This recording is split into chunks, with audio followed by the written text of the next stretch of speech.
Drama serial रहमत जबरदस्त मोड़ पर आ चुका है, बहुत इमोशनल हो चुका है कि दिल भर आया। अब बारी के डायलॉग सुनकर उसकी फीलिंग्स को तो हम भी महसूस कर रहे हैं, बहुत नेचुरल एक्टिंग कर रहा है।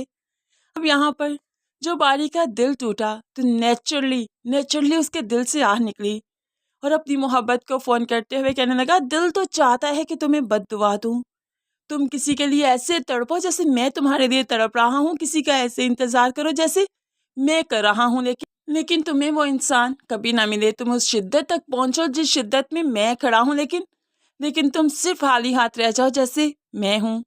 परिशे बारी की बातें सुनकर रोने लगी क्योंकि चाहती वो बारी को है और बारी उससे दूर जा रहा है, यानी कि उसे तो ये बद्दुआ लग ही चुकी है। यहाँ पर परिशे अपनी मोहब्बत का इजहार नहीं कर पा रही। दूसरी तरफ बारी, उसे जब बारिश देखी उसे परिशे याद आ गई। जल्दी से गाड़ी से उतरकर वो उसी रोड पर गया जहां पर उन्होंने पहली बारिश सेलिब्रेट की थी, अपनी मोहब्बत की पहली बारिश। यहाँ पर उसे परिशे ही दिखाई दी हर तरफ। परिशे के पास जाकर उसे छूना चाहा, लेकिन ये परिशे नहीं, सिर्फ उसका अक्स था, इमेजिनेशंस थी।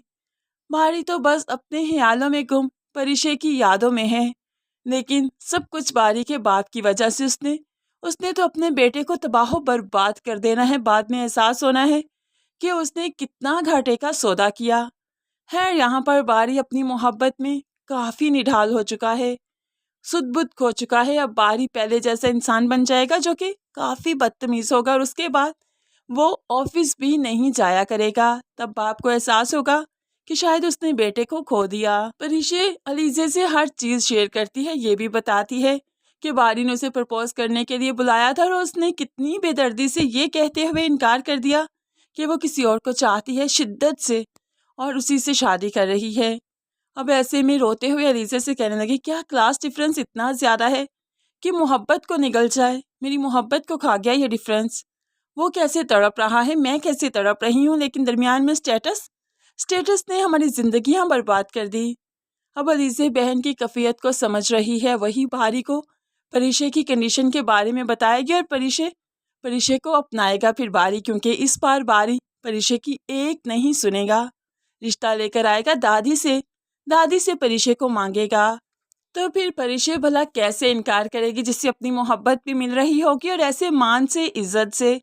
तो फिर परिशे चाह कर भी इनकार नहीं कर सकती। खैर परिशे ने फिलहाल तो घर में बता दिया कि उसने ऑफिस के कुछ दिन की छुट्टियां ली हैं, वो नहीं जा पा रही। इतने में वो चाहती है नई जॉब ढूंढ ले, लेकिन रोमैसा बेगम जो कि हर वक्त सबकी टो में लगी रहती है, आलिम साहिब को बताने लगी, परिशे आजकल ऑफिस नहीं जा रही, पता नहीं क्या मसला है। तो आलिम साहिब भी क्लास देते हैं, तुम इतना ख्याल अपने घर में रखती ना तो दोनों बच्चे फेल ना होते। तुम्हें दूसरों के घरों में टो लगाने की बहुत आदत है। वो बच्चियां बहुत सुलझी हुई हैं, बहुत अच्छी तरबियत की है जुबैदा ने उनकी, तुम्हें उनके बारे में फिक्रमंद होने की जरूरत नहीं। अब आलिम साहिब ने तो दिल जीत लिया ऐसी बातें करके। और रुमैसा का मुंह भी देखने वाला है। बच्चे क्या फेल हुए, अब मुझे काट खाने को दौड़ते हैं, मेरा क्या कसूर है। लेकिन है अभी तो बच्चे फेल हुए और ये आलम है।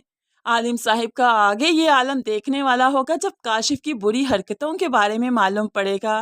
तब तो वो रुमैसा से असल मायनों में उकता जाएंगे और फिर जुबैदा के ही हो जाएंगे, अपनी ही बेटियों के गुन गाएंगे। मालूम पड़ेगा कि ये ज़हमतें नहीं रहमतें हैं। और बेशक इस ड्रामे का लेसन यही है।